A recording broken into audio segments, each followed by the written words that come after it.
Second guessing or anything. Yeah, I love that. Could you hear that?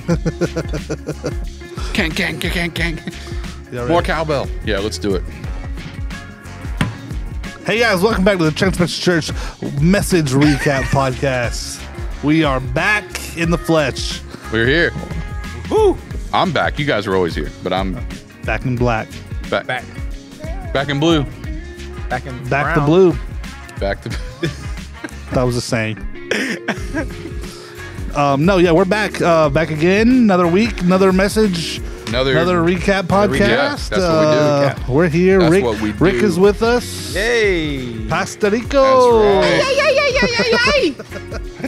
I love that. I do. I just love that.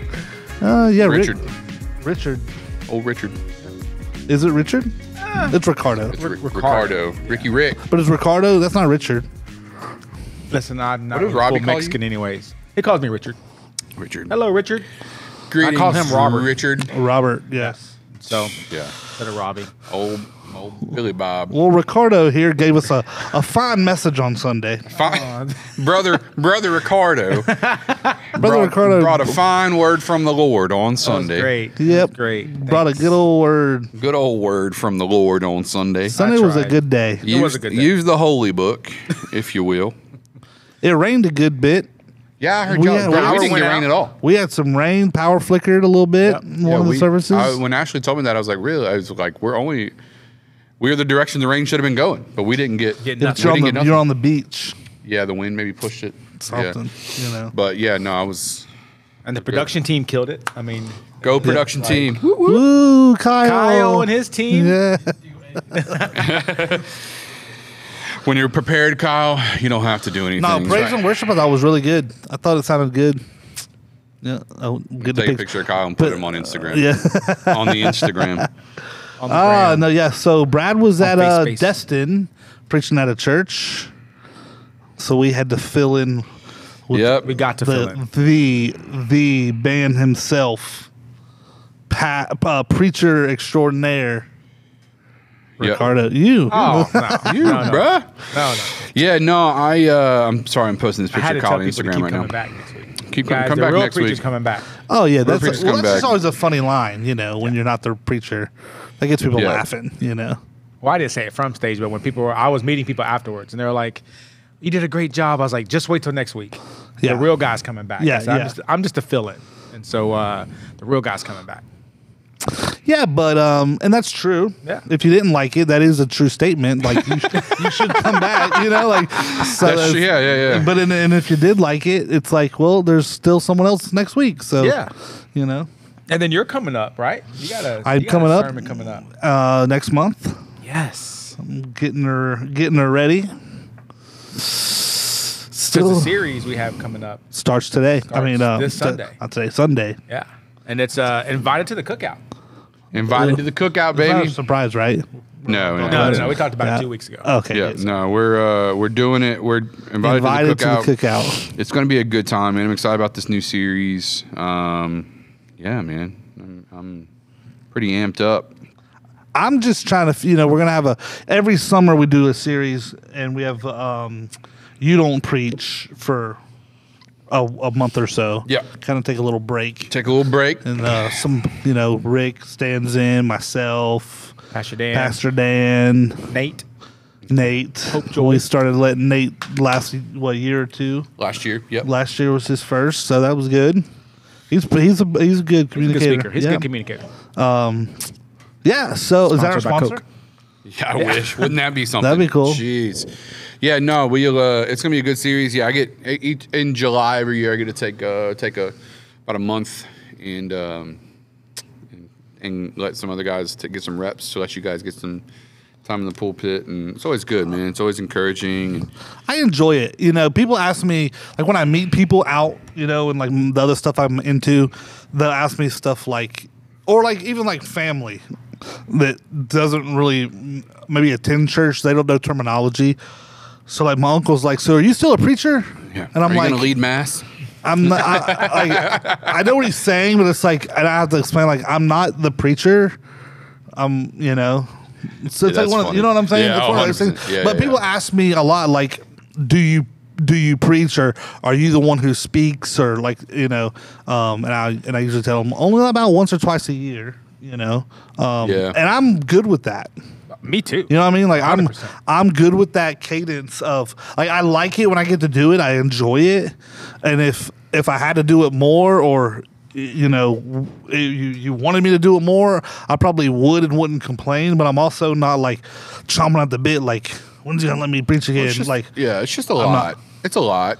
Well, the prep is a lot. That's what I mean. The prep is it's like, I think a lot of people think we just like whip something together on Saturday night. You know what I mean? And the prep is a lot. But I think especially for you guys, we don't have it's not in our schedule. It's not in your schedule. So you still have a job to do. Yeah. And teams to lead, and you're preparing for this monumental thing and giving 8 or 10 hours throughout the week to it. I mean, to the average person out there that works a 40 hours a week schedule, think if you had to give 25% of that to something that you don't usually have to do, but requires a ton of brain power and research and stuff like that, and still do your job, and raise your kids, or whatever, like. Yeah, mine raise themselves, but but there's also the I think I don't know, you guys could say if I'm right or wrong, because you used to do it a lot when back in the day, but I would think the more you do it, the less pressure you have to, like, because when you're doing one now, it's like any little witty thing you think of, like this would be a good line or a good point 100%. Or whatever. Yeah. It's like you're trying to squeeze everything into one message, Right. Instead of like, oh, I got a whole series I can space this out of, you know what I mean, or whatever. Yeah. In fact, I think it would be the opposite. Like, I don't want to give everything I know, because I want. Week 2's coming right after that. I need something for next week. That's right. That's right. So it's like two different mindsets almost. Because then it's like, because you were telling me last week, you're like, I have it all, but now I got to figure out what to take out of it. Right. I had all this content. Or you're going to be there for an hour. Right. I had all the content, all these stories, and then figuring out which one works. And then not just that, but also the part that I dreaded the most out of the whole sermon prep thing and preparing to preach, the part I dreaded the most was the part that I actually enjoyed the most, and that was doing our sermon run through on Thursdays. And so I dreaded it. I was a nervous wreck going up to it. That's so and hard. I would just, But then the feedback that I got was really solid. But then, so it was taking everything that I did for the last 3 weeks, putting it all together, and then going after that on Friday morning, Saturday morning, taking their critiques, and then putting that together, but still not trying to lose sight of the message as well. Yeah. And that was, I know I grew in that moment. I know that. I was like, oh, Pastor Brad makes sense here, but how do I do it there? And so then I went to Tiff. I was like, hey, here's what Pastor Brad said. I love it. I agree with it. What do you think? And so it was just then us coming together and trying to work through a lot of things. So it was really good. Well, I was, speaking in front of 6 or 7 people, it's insanely difficult. It's hard. It's hard work, man. People think that, and I think obviously, I think it's all. It depends on who you are. And I was just talking to someone about this. I was just talking to Jake and Nate about this past weekend. So because when I traveled to go preach at the other church, Jake Hedden and Nate came with me. Yeah. And but we were talking about the sermon run through. Jake was asking about it, and I said it's far more nerve-wracking to preach in front of 10 people to me than it is 1,000, because the 1,000 it really does turn into a bit of a collage. You don't see the individuals; you kind of see the whole. Now you can be strategic about trying to see the individuals, but you don't. Really, you may pick 20 people in the audience that you're kind of really trying to look at, but outside of that, you just don't see the mass. You don't see the individuals; you see the mass. So, but when you're preaching in front of 10 people, it's like you see all 10 of them. They're all just looking at you like, Now, luckily, our team is pretty good about feedback in the message and clapping and doing that. So it does make it easier than if we were all just like looking at you. It is. Tough. But it is. But it teaches you, to me, how to just turn it on. It's like, go. And if you can do that in front of 10 people, then you can do it in front of 300 on Sunday morning 3 times, right? So it's good practice because I don't remember if I think we've talked about it. I don't know if we've ever talked about it, but one of the things I talk to communicators to all the time is most communicators know what they want to say in the middle. They don't know how to get the plane off the ground, and they don't know how to get it back on the ground very well. So they fumble through 5 minutes in the beginning, and then they let the plane land with no landing gear at the end. And it's like, that is their tragedy. And the sermon run-through forces you to turn it on and then be intentional about those runway opportunities to get the plane off the ground and back on. And that's where it's, to me, that obviously we also pick apart your words or my words or whoever is preaching that Sunday and like, hey, change that word to this word, or that story didn't do what you thought it would. It's literally what comedians do. Yeah, 100%. Yeah. Like comedians will take a joke and tweak it to death, like man. Trying to make sure the sentence structure, they try 100 different ways to say the sentence to see which one's the funniest, and a lot of them work together in that, they take notes on each other. And we did that. Yeah, we did that with your final phrase. Yeah.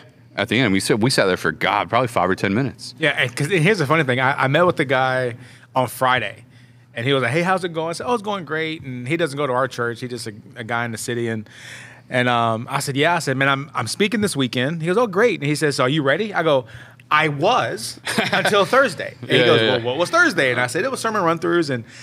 And he goes, oh, great. I said, yeah. I said, and my pastor gave me really great feedback. He goes, well, what was it? I go, well, he gave me some pointers on the phrases and stuff. I said, but he really made the comment of, hey, I thought you did great taking off. And in the middle, he said, but the landing, it was just kind of you didn't land the plane just right. And his eyes got real big. He goes, brother, you've been preaching for years. He goes, your pastor said that to you? I said, yeah. He don't care. And he goes, don't care. Kudos for your pastor. He goes, and kudos for you that you received that. I said, bro, trust me, I still got a lot to work on. I said, but we sat there for 10 to 15 minutes trying to land the plane. Yeah. And I go, because at the end of the day, I'm not preaching or speaking just for myself. It's for every person in the room to catch what we are throwing down. And how do we make it simple for them to where they can understand? And so, and for me, I think the greatest thing that I heard back from Sunday was my teenagers and their friends going, hey, man, listen, we really understood what you were saying. Like, the adults are great. That's awesome. And the people saying you're like a fly in my house, whatever. This was a God moment.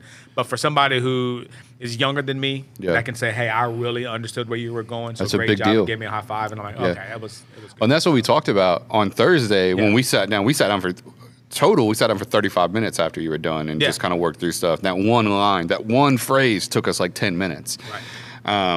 But that was part of what we talked about. It's like, one of the things that I am proud of with our preaching team, whether it's you, whether it's Nate, whether it's Justin, whether it's Pastor Dan, is because we do have a good culture of feedback, is I do feel like we work hard to pay attention to phrasing and storytelling so that we communicate in a way that the 13-year-old and the 73-year-old both grab the content. Yeah. Right. And that takes work. I think a lot of churches are just content with the 53 to 73-year-olds receiving their content, and they don't care about the 23 and 13-year-olds. But it's like, it's just that extra little bit of work, right? And for those that don't even know, some people don't even know. So every Thursday at 4 o'clock, the person that's preaching on Sunday preaches that message on Thursday at 4. In the auditorium, on the stage, with the videos, with their microphone, in front of seven staff members. Yeah. And we represent all a different demographic within the church. Each staff member represents a different demographic, whether it's a minority thing or an age bracket thing. I represent all the gray-haired people, apparently. So I'm the oldest person on staff. Gray-haired Mexicans right here. No, I'm just kidding. So whether it's Nate with Next Gen because he knows their language or whatever, it's like everyone has a purpose in the room.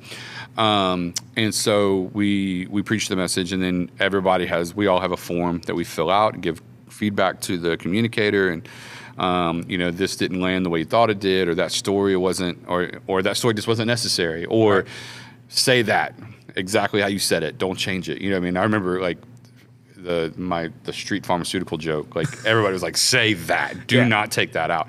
So those are like cool things because you never, in your own mind, you're like, this is gonna be great, and then you say it in front of people, and everybody's like, hey, don't say that ever again.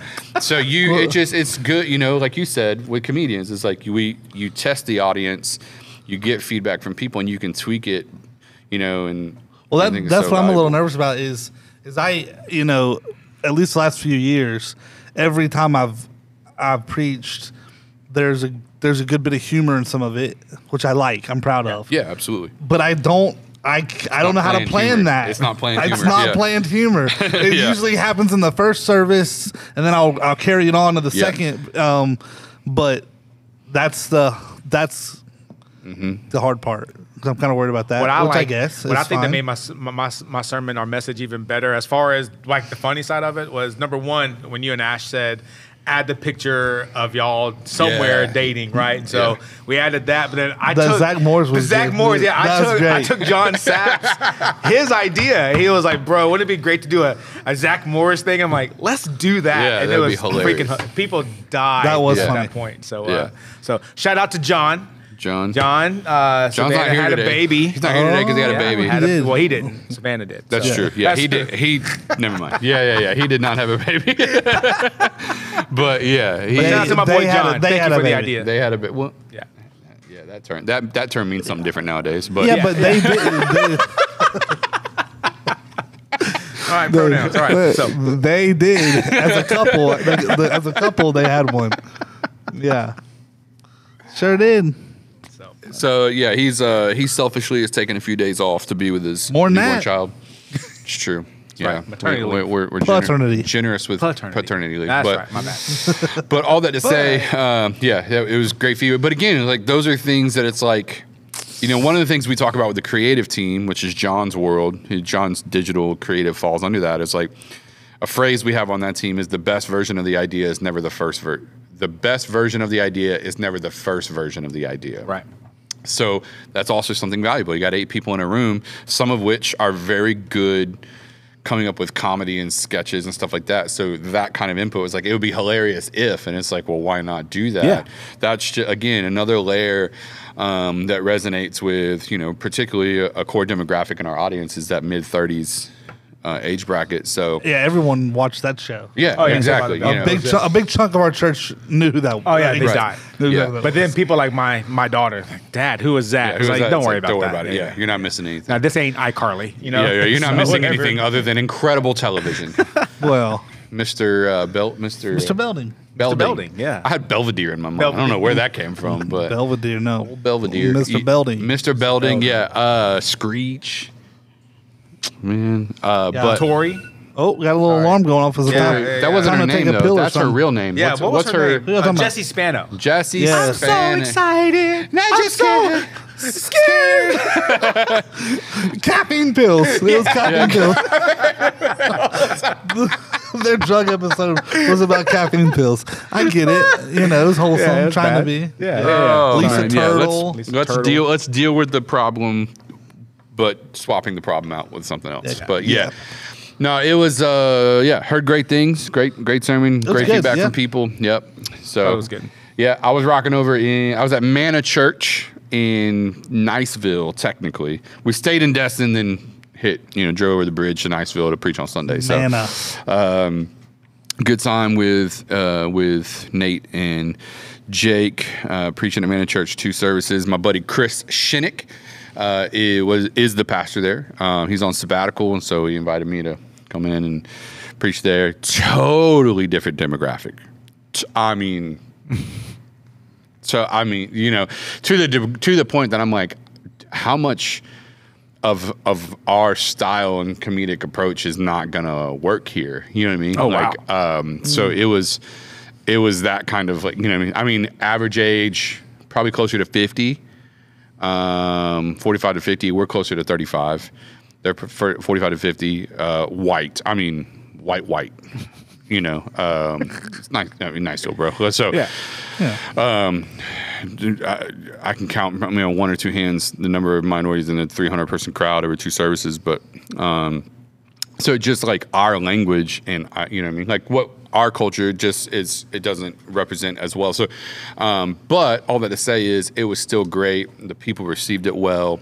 Got to eat lunch with Chris afterwards. He didn't come to church because he's on sabbatical, but he wasn't there. No. Oh, So nice. this was the first Sunday he wasn't there. So I was like, and what's interesting is Manna Church is a huge nationwide network.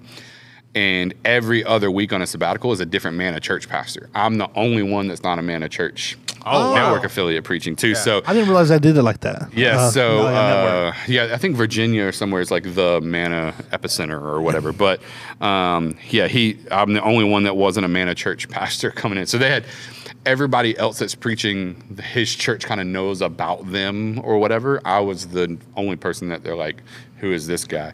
But it still worked. The first service for them, which is at 9 o'clock, it was 9 and 10:30. The 9 o'clock service, the street pharmaceutical line, did not land. Did not land. Like you could hear, it landed so poorly that you could hear the 8 people that did laugh in the crowd of 150. So it was like ha ha, like that guy over there, and it's like. That's so it's like stuff like that, you know. Yeah. I mean, where a guy came up to me afterwards, he's like, "What are street pharmaceuticals?" Like, old guy came up to me, and I was like, "Drugs, man, drug dealer, drugs." Yeah, I was a drug dealer. He was like, "Oh, that's funny." Like, yeah. So, but it was still a really good time, and it's always cool just to serve another pastor. So, for those of you that don't know, a lot of people in our church know every February I go on a pastor's retreat to Destin. And pastors from all over the country come to that. We have the same kind of 16 pastors that are all part of that. We're all close.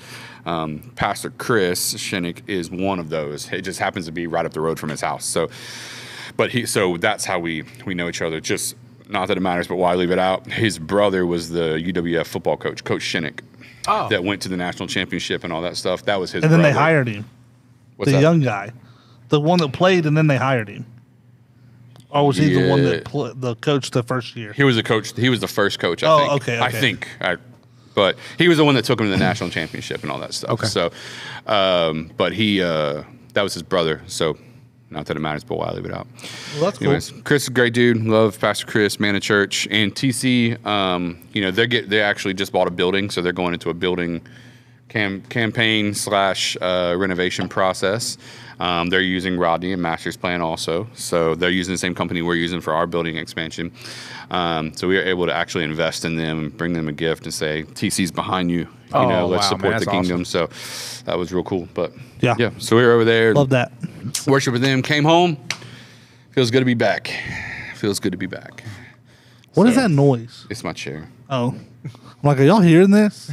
Yeah, it's my chair. Yeah, but we're so it's good. We're looking for it's a busy week, man. We got first Wednesday to I don't know when you're listening. Wednesday of the first week is tonight. Yeah, well, tonight if you're watching or listening on Wednesday. Yeah. If you're watching or listening on Thursday, it was last night. But yeah, so don't come up here. But so tonight, if you're watching, listening on Wednesday, then we have Pipeline graduation on Friday. Yep. We could celebrate those guys. Yep. So we're gonna be celebrating with the Leadership Pipeline graduates. You can come to that if you want to. You probably do kind of want to register, whatever. If you can, go to somewhere. I don't know. Can you register for that? I'm going to look it up while we're talking about it. I think you need to register. You need to register for food, but yeah. If you just want to pop in and celebrate and donate any food, come on out without registering. Yeah, if you don't register, don't. When does registration start for this upcoming Leadership Pipeline? Next week. Next week, yeah. Because I threw that into my sermon. I was like, come on. Yeah. Yeah. Advertisement. Leadership Pipeline is so great. Advertisement. So advertisement. So I was like, hey guys, that will help you with your proximity. Was Leadership Pipeline. So it's a true story. Yeah. Yeah. So, and then we have this Sunday. We have graduation Sunday. Ooh. So in all services, parents, if you're listening and you have kids that are moving to new classrooms in TC Kids, so if they're moving from 5th to 6th. 5th to 6th. Well, no. TC Kids preschool to 1st, or 2nd to 3rd, kindergarten to 1st. Thank you, Kyle. Kindergarten to 1st or 2nd to 3rd. We'll be bringing them on stage in each service. You don't have to do anything. The kids team is prepared and all ready. So you just got to bring them to church like you normally would.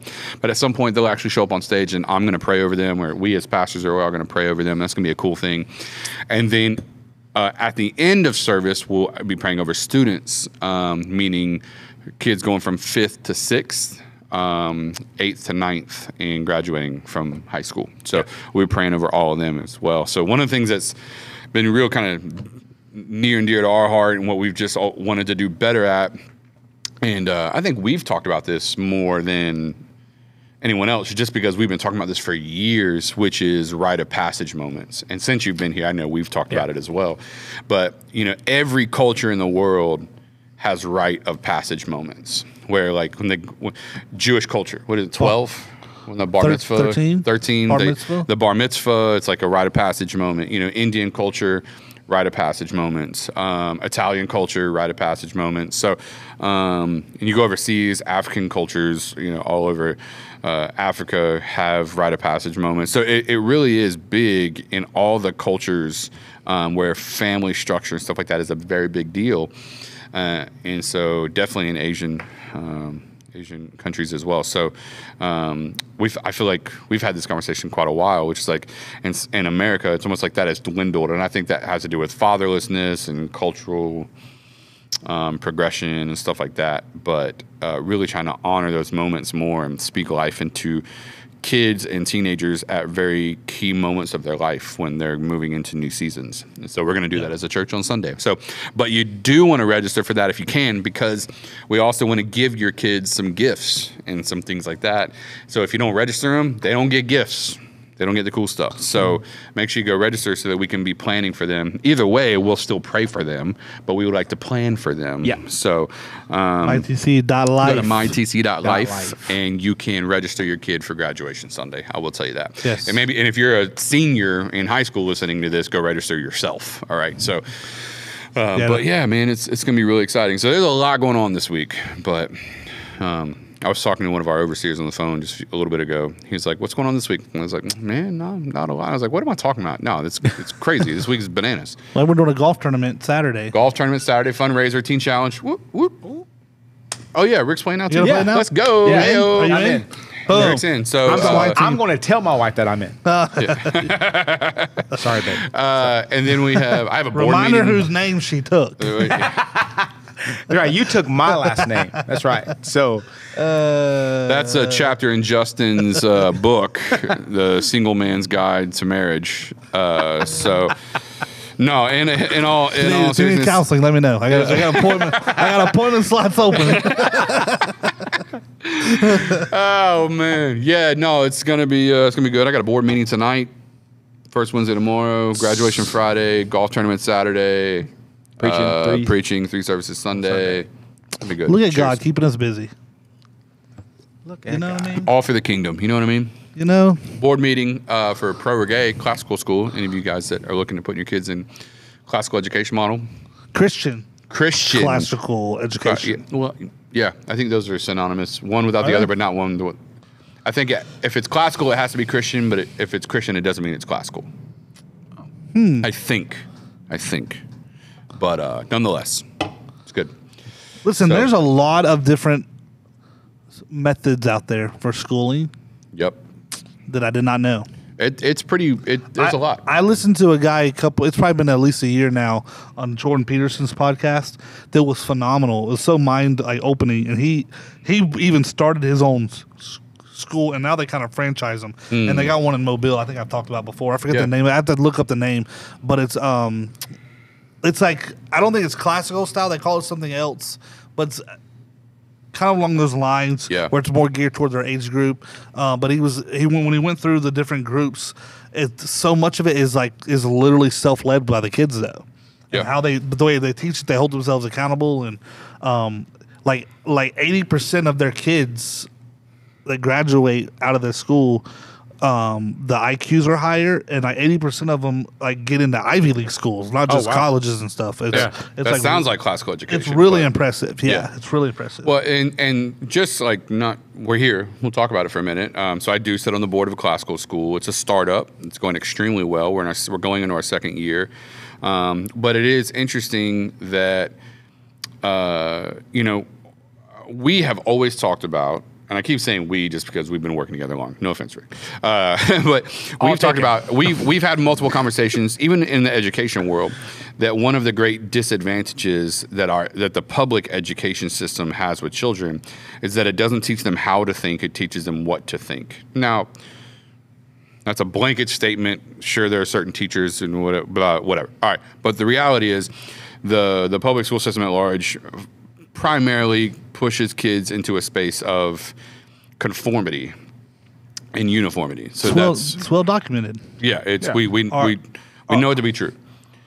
Our system was based off of what they did in Europe after World War One. Yeah, and how they were getting workers ready. Yeah. For factories and stuff. Factories Yeah. and the factory work component has disappeared, but we're still using a factory preparation education model. So it doesn't work quite as well, which I think we're seeing the ramifications of, and blah, blah, blah. Anyways, all that to say, there are a number of education models. Classical is definitely one of them, that rather than teaching kids what to think, they prioritize teaching kids how to think.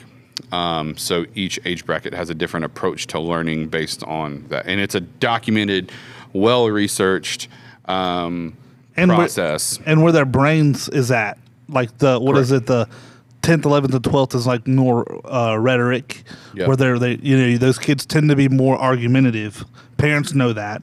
Yeah. They teach that. That's where the debate starts coming in, where you take what you've learned and learn how to debate it and things like that. And it's very interesting. Yeah. Very interesting. But there are literally Ivy League colleges right now holding in reserve a decent percentage of their scholarships, waiting for classical education students to apply.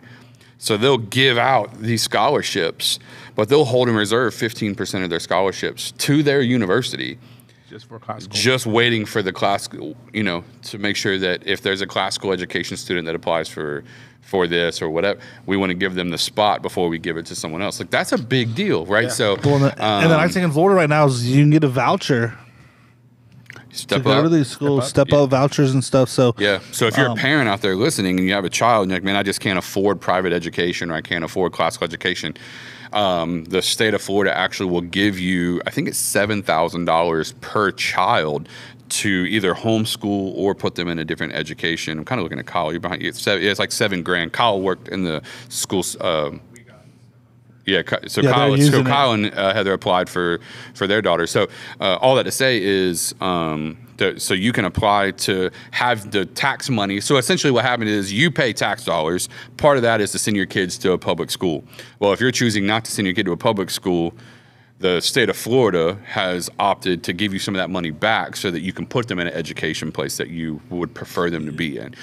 You can apply for that, get it for your kids, and either homeschool them yourself or put them in a Pro Reggae or a Trinitas, or there's a lot of great schools out there.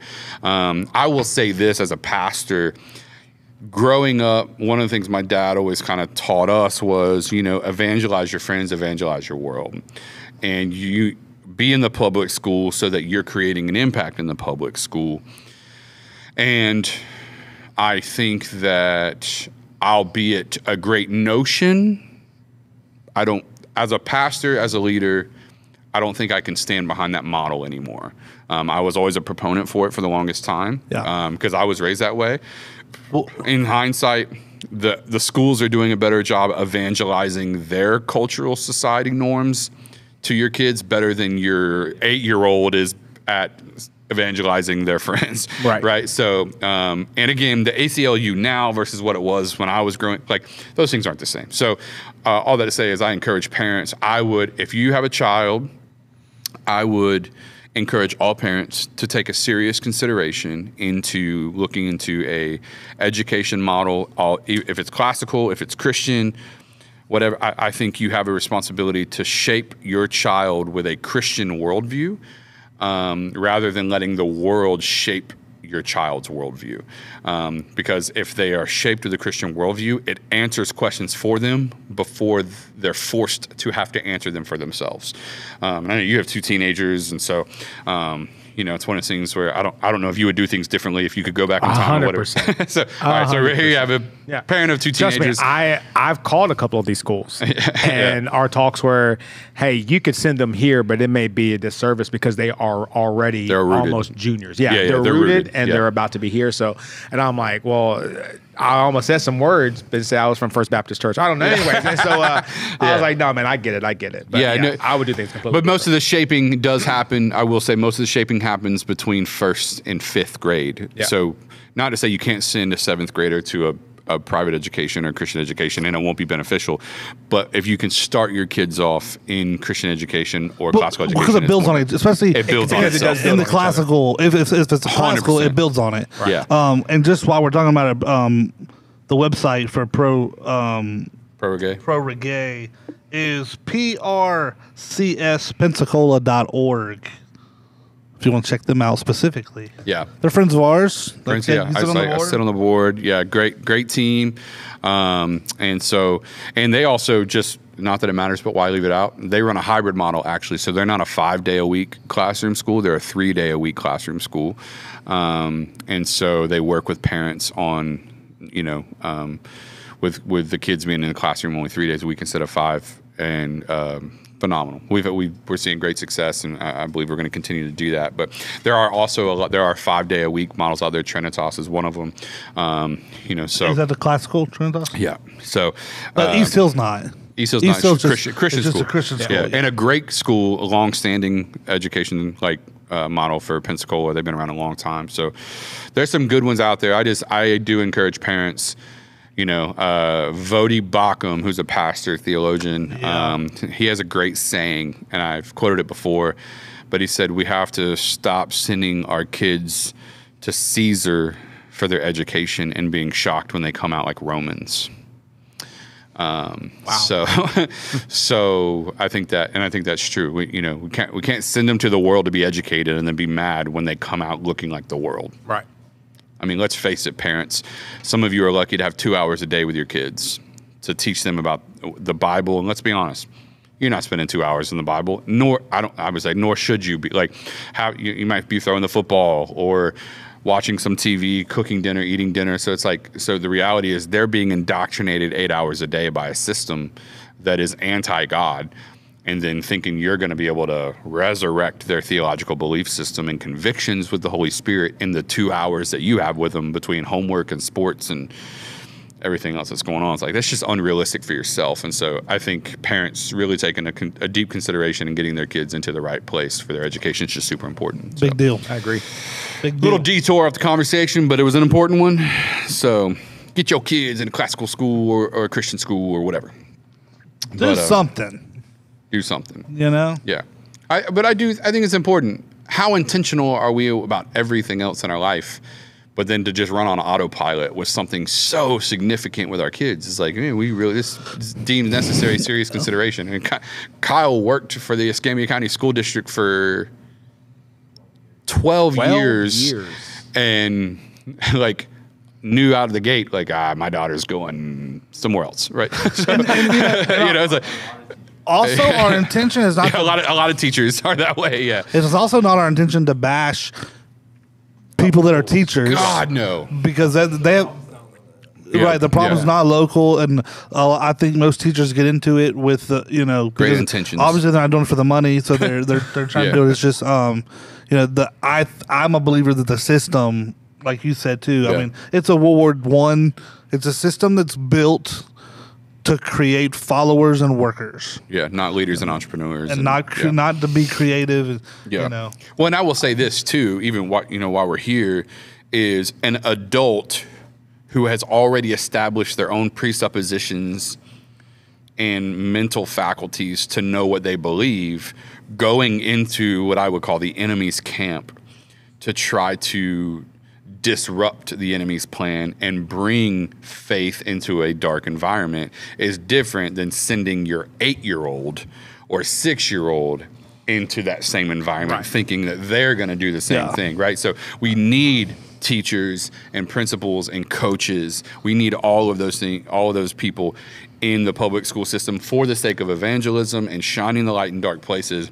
We need that happening with adults, again, who have already established their presuppositions and faith journey and that whole thing, doing that in the dark place. We don't need our 6-year-olds, 7-year-olds, 12-year-olds, whatever, trying to shoulder that weight. That's not their responsibility. They need to be molded in the environment, proper environment. Yeah. They just got it. I mean, a book report, so that's like, man, you just want me to summarize someone else's thoughts, stuff like that. Yeah, I remember I got a bad grade one time when I was fairly, it must have been like middle school age, because remember cursive? We did cursive. Yeah. Remember cursive? What a question. They don't do that anymore. They don't. Yeah. But anyways, my cursive was my handwriting's always been bad. If you know, my handwriting's bad. Chicken scratch, guys. And my it's like a doctor's note.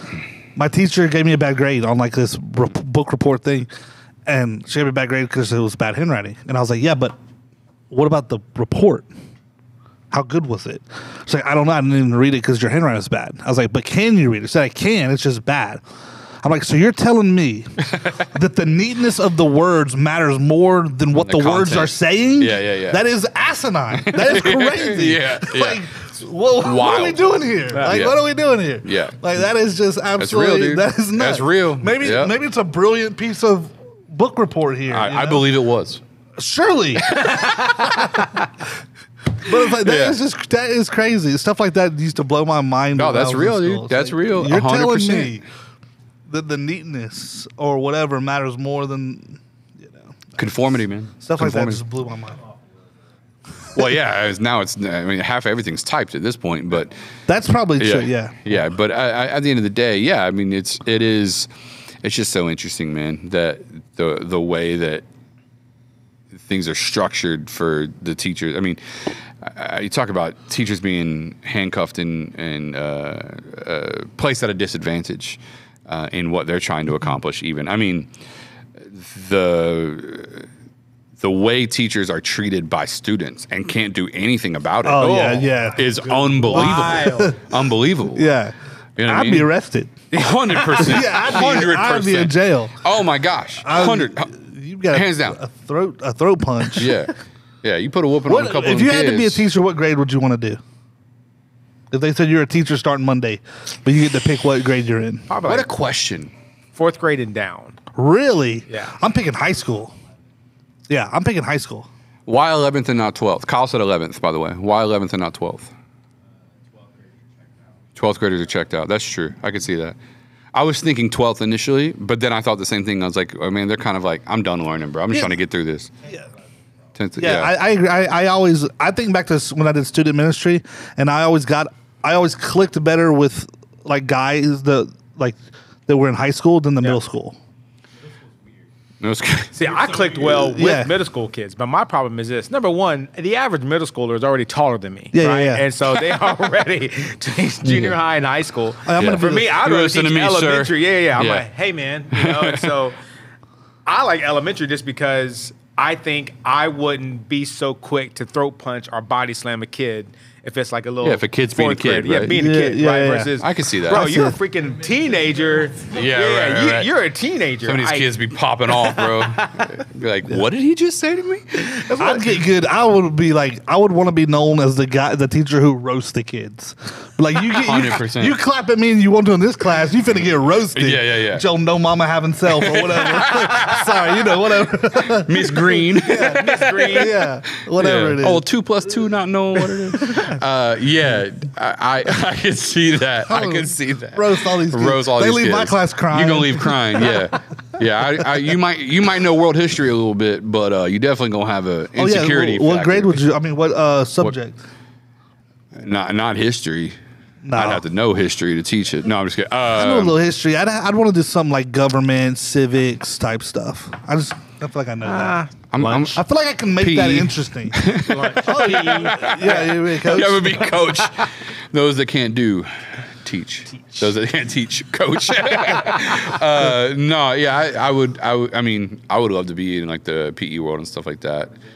I think the cool thing about like physical education is most of those kids self-select out. Right. So it's like the kids that don't dress out every day just don't dress. Like, you know, it's like it's not like in the classroom you're like, come on, answer number 12. It's like the kid that is still wearing their jeans on the softball field. It's like, all right, so you don't want to play, all right, and then I didn't like PE when I was in high school, even though like I've never been like, but it's like it's the middle of the day. No one want to play.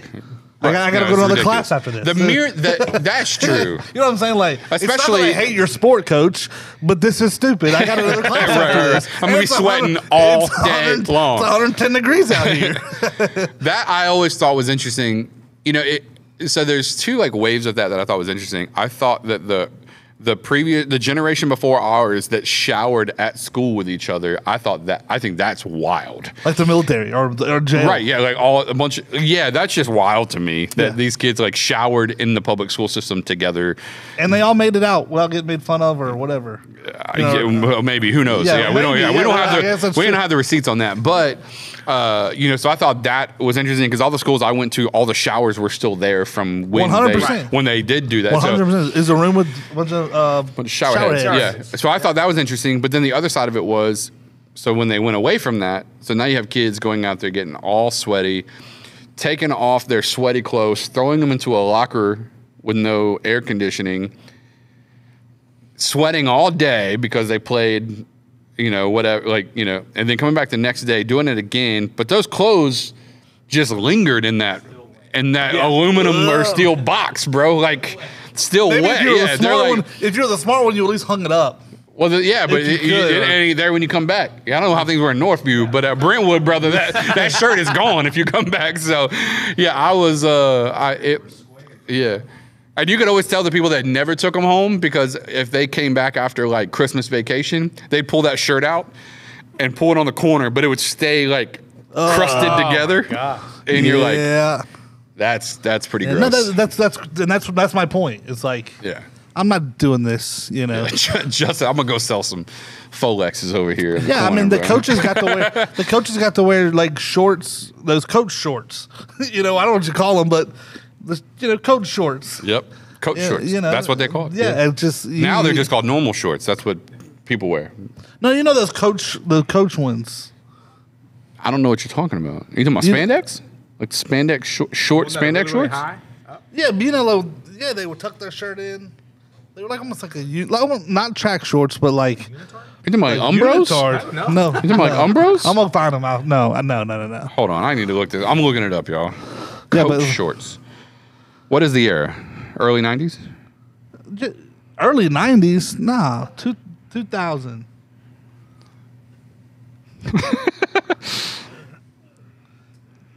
Any of these?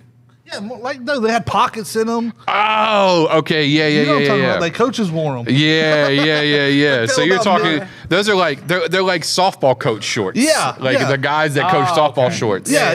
They fall about mid thigh. They get to wear those. Yeah. Well, all the other teachers I think this is just what teenagers wear now. Yeah. So, but wears the shortest shorts. It's unbelievable. Look, we got to talk about the shorts on these guys. It's getting wild. I remember. Now, so I'll admit, we used to wear them too long. It was unbelievable. Yeah, those were capris, bro. Like way past. Yeah, and you were short, so you had. Yeah, it was terrible. Your shorts were dragging the top of your shoes. I bet. Like, they were just really baggy. Yeah. I think the proper. Now, I think you could give or take an inch or two based on your body type. Yep. Okay. But right at the knee or just above it. Just above or right at the knee. So it's probably a proper short height for a man. I've gone to either, depending on the short, 7-inch or 9-inch inseam shorts, and the 7 inches to me feel short. Like when I sit down, they're up there, brother, and I'm like, this is. I saw branded shorts the other day for a men online. 5-inch inseam. 5-inch inseam. Unbelievable. No. That's a borderline underwear. So that's insane. No, literally, where was I just the other day? Someone was wearing shorts. Oh, at Adam Garrido. Oh, he wears short shorts. Yeah, you can see his boxer briefs sticking out of his shorts. Yeah. Like, it's like, brother, what?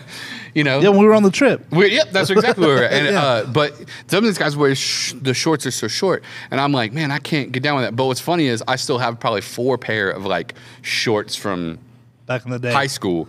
Yeah. And so the other day, it was like we were in that laundry cycle. And so the only shorts I had left to wear just around the house were like my old high school basketball shorts. And it felt so weird to have all this fabric just wishing past my knees while I was walking, bro. I was like, oh my gosh. And what's crazy is we used to swim in those. So like you got all this fabric soaking wet, just and you're like, golly, this is crazy. But it did feel weird. And I remember probably 4 years ago, Adam saying, he's like, man, I can't wear shorts and feel them hitting my knees. It bugs me. And I remember thinking to myself, that's the dumbest thing. And now when I wore them, I was like, this is annoying. Well, I will say. So, Adam, you were right.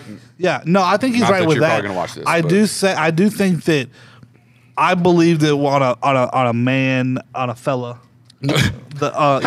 his shorts. This is why I think a lot of guys look bad in shorts, myself included back in the day. Okay. It's because they're baggier, but they're shorts, so it just looks square and boxy. I could see that. Where I think they should kind of be fitted like your pants are. Yeah, and a lot yeah. more shorts are like that now. Yeah, absolutely. They like kind of fit your leg versus these big wide, cargo short type deals. Yeah.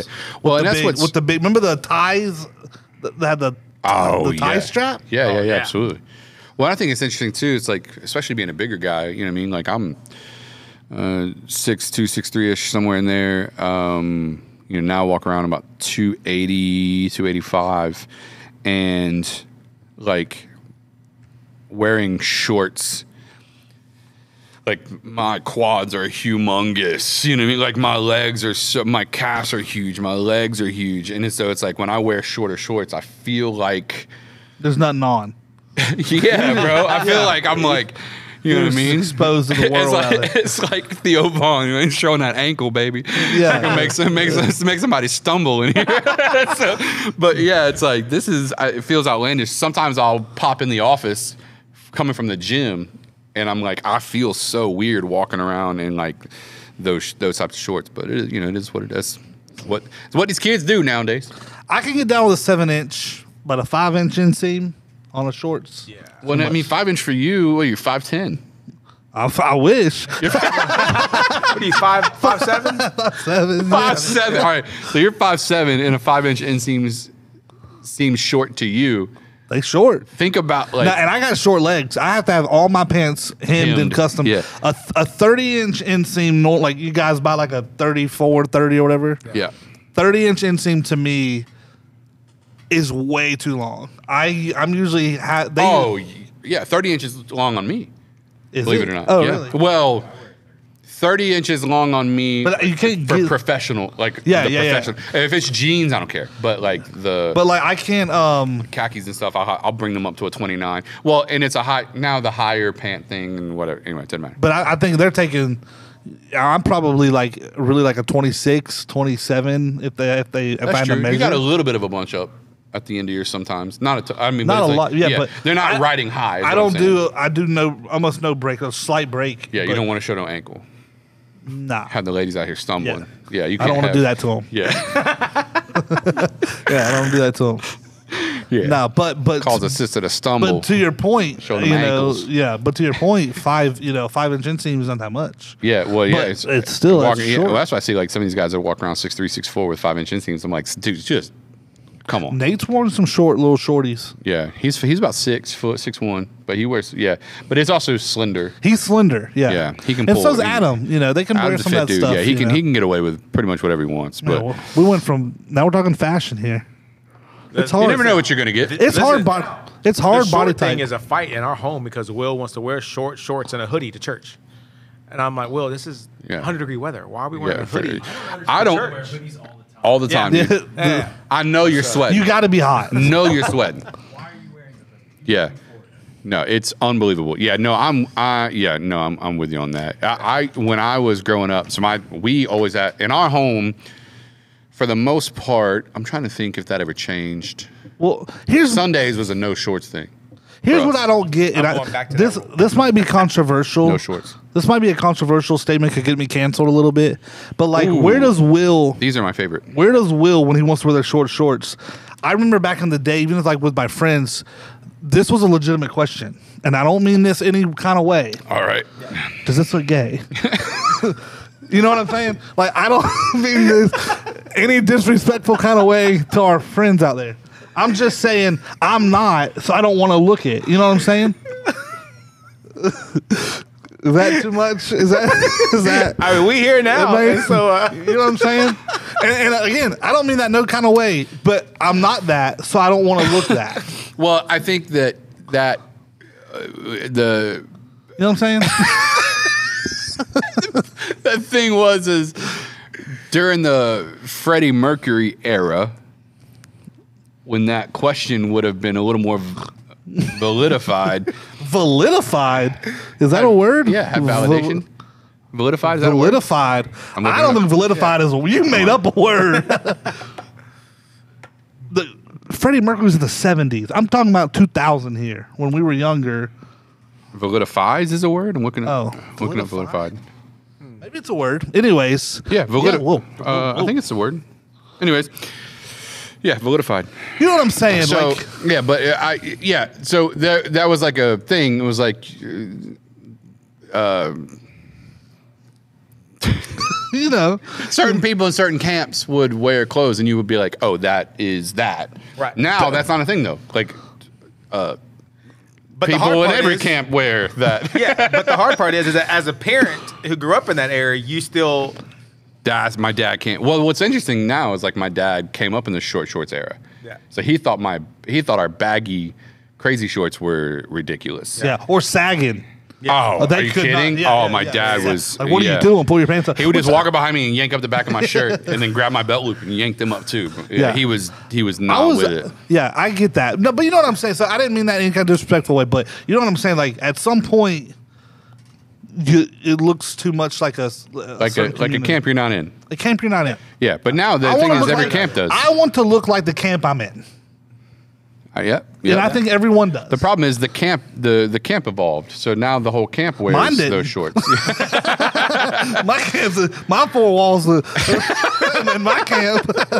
That's wild. No, but I know what you're saying. I do know, and of course, when cultural norms. Fashion, cultural norms has changed. Yes. Well, yeah, and fashion changes too. I mean, stuff that I wear stuff now that I never would have thought. I remember one time my mom bought me a pair of jeans for Christmas, and when I opened them, my first question to her was, "Are these baggy?"